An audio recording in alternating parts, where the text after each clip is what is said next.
inatokea kwamba kwenye maisha yetu na mke wangu, tunapoamua kumtolea Mungu kilicho kikubwa, anatupa kilicho kidogo, anatupa kikubwa.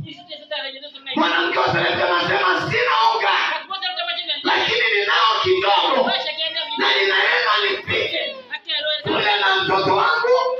Tukishakula hatuna tegemeo lingine, tunachokisubiri sasa ni kufa. Elia akamwambia, kwenye nyumba yako hakuna mauti, kwenye nyumba yako njaa haitaua mtu, kwenye nyumba yako hakuna njaa ya kuua. Maana Bwana anasema ile pipa la unga halitapunguka, lakini nini kitakachofanya isipungue? Anasema nile mimi kwanza, nile mimi kwanza. Elia alikuwa anamwakilisha Mungu. Elia ale kwanza, Elia ale kwanza. Tunaweka neno gani pale? Tunasema Mungu kwanza, Mungu kwanza. Ninao shilingi 50,000, nampa Mungu kwanza.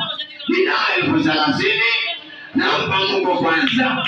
Ninao 100,000, nampa Mungu kwanza. Ninazo ng'ombe, nampa Mungu kwanza. Ninao 10,000, nampa Mungu kwanza. Ni kweli nahitajika ada ya watoto, lakini naacha kulipa ada, nampa Mungu kwanza. Haleluya, haleluya, haleluya, haleluya, haleluya. Tunao watu wengi ambao wamekosa baraka zao kwa sababu Mungu si wa kwanza kwenye maisha yao. Tunaposema swala la kumtolea Mungu, hawatoi. Na nataka nikueleze hivi, uinuke kiuchumi lazima mtolee Mungu.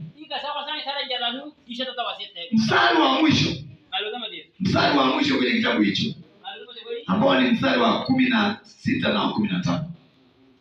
Mstari wa 15 tusome, anasema basi akaenda akafanya kama alivyosema.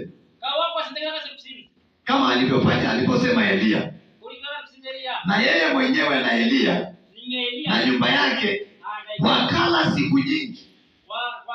Lile pipa la unga halikupunguka, wala ile chupa ya mafuta haikuisha, sawa sawa na neno la Bwana alilonena kwa kinywa cha Elia.